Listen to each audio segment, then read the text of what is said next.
Israel America ಹಾಗೆ Iran ನಡುವಣ ಯುದ್ಧದ ಭೀತಿ ಈಗ ತರಕಾರಿ ಮೇಲೂ ಕೂಡ ತಟ್ಟಿದೆ. ಕೊಲ್ಲಿ ಯುದ್ಧದಿಂದ ಭಾರತದಲ್ಲಿ ಒಂದು ಕಡೆ ಗ್ಯಾಸ್ ಟ್ರಬಲ್, ಮತ್ತೊಂದು ಕಡೆ ಈಗ ತರಕಾರಿ ಮೇಲೂ ಎಫೆಕ್ಟ್ ಆಗಿದೆ. ಬೆಳಗಾವಿಯ ಎಪಿಎಂಸಿ ಮಾರುಕಟ್ಟೆ ದರ ಕುಸಿತವಾಗಿದೆ.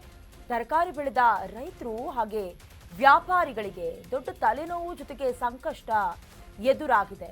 ಎಲ್ಲ ಎಪಿಎಂಸಿ ಮಾರುಕಟ್ಟೆಗಳಲ್ಲೂ ಕೂಡ ಈ ಸಮಸ್ಯೆ ಎದುರಾಗಿರುವುದು. ಬೆಳಗಾವಿಯಿಂದ ಗೋವಾಗೆ ಹೋಗ್ತಾ ಇದ್ದ ತರಕಾರಿಗಳಲ್ಲಿ ಇಳಿಮುಖವಾಗಿರುವುದು. ತರಕಾರಿ ರಫ್ತಿನಲ್ಲಿ 30% ಕುಸಿತವಾಗಿದೆ. ರೈತ ಆಕಾಶದತ್ತ ಮುಖ ಮಾಡುವಂತ ಪರಿಸ್ಥಿತಿ, ಕಂಗಾಲಾಗುವಂತ ಪರಿಸ್ಥಿತಿ ಎದುರಾಗಿದೆ. ಅಂದ್ರೆ ಸೌತೆಕಾಯಿ ಕೆಜಿಗೆ ಜಸ್ಟ್ 5 ರೂಪಾಯಿಂದ 6 ರೂಪಾಯಿ ಅಷ್ಟಿದೆ. ಬೀಟ್ರೋಟ್ 3 ರಿಂದ 4 ರೂಪಾಯಿ, ಮೆಣಸಿನಕಾಯಿ ಕೆಜಿಗೆ 8 ರಿಂದ 10 ರೂಪಾಯಿ.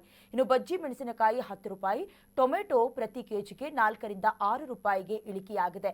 ಇಷ್ಟು ದಿನಗಳಲ್ಲಿ ಅಥವಾ ಇಷ್ಟು ವರ್ಷಗಳಲ್ಲಿ ಬಹಳಷ್ಟು ಇಳಿಮುಖವಾದಂತಹ ಪ್ರಸಂಗ ಅಂತ ಹೇಳಿದ್ರೆ ಯುದ್ಧದ ಭೀತಿಯಿಂದ ಒಂದಕ್ಕೊಂದು ಇಂಟರ್ಲಿಂಕ್ ಇರುತ್ತೆ. ಫಾರ್ ಎಕ್ಸಾಂಪಲ್ಗೆ ಹೋಟೆಲ್ ಉದ್ಯಮ ಕಂಪ್ಲೀಟ್ ಆಗಿ ನೆಲ ಕಚ್ಚಿದೆ ಅಂತ ಹೇಳಿದ್ರೆ ಬಹಳ ದೊಡ್ಡ ಮಟ್ಟಿಗೆ ಏನು ವ್ಯಾಪಾರ ಆಗ್ತಾ ಇತ್ತು ಹೋಟೆಲ್ ಉದ್ಯಮಕ್ಕೆ, ಆ ತರಕಾರಿಯನ್ನ ತೆಗೆದುಕೊಂಡು ಹೋಗುವಂತಹ ಸಿಬ್ಬಂದಿ ವರ್ಗದವರು ಇರೋದಿಲ್ಲ. ಹಾಗಾಗಿ ಡಿಮ್ಯಾಂಡ್ ಕೂಡ ಕಡಿಮೆ ಆದಾಗ ಅಲ್ಲಿ ಪೂರೈಕೆಯೂ ಕೂಡ ಕಡಿಮೆ ಆಗತ್ತೆ. ಹಾಗಾಗಿ ಈಗ ಸಪ್ಲೈ ಕೂಡ ಕಡಿಮೆ ಆಗಿರೋದು.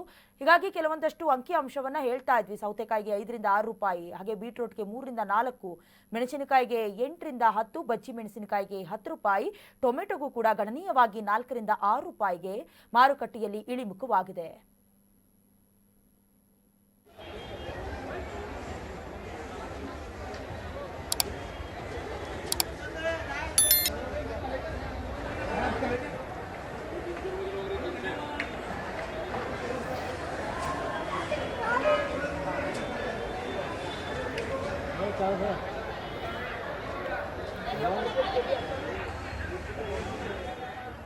ಕರ್ನಾಟಕ ನ್ಯೂಸ್ ಬೀಟ್ ಫಾಲೋ ಮಾಡಿ, ಸಬ್ಸ್ಕ್ರೈಬ್ ಮಾಡಿ.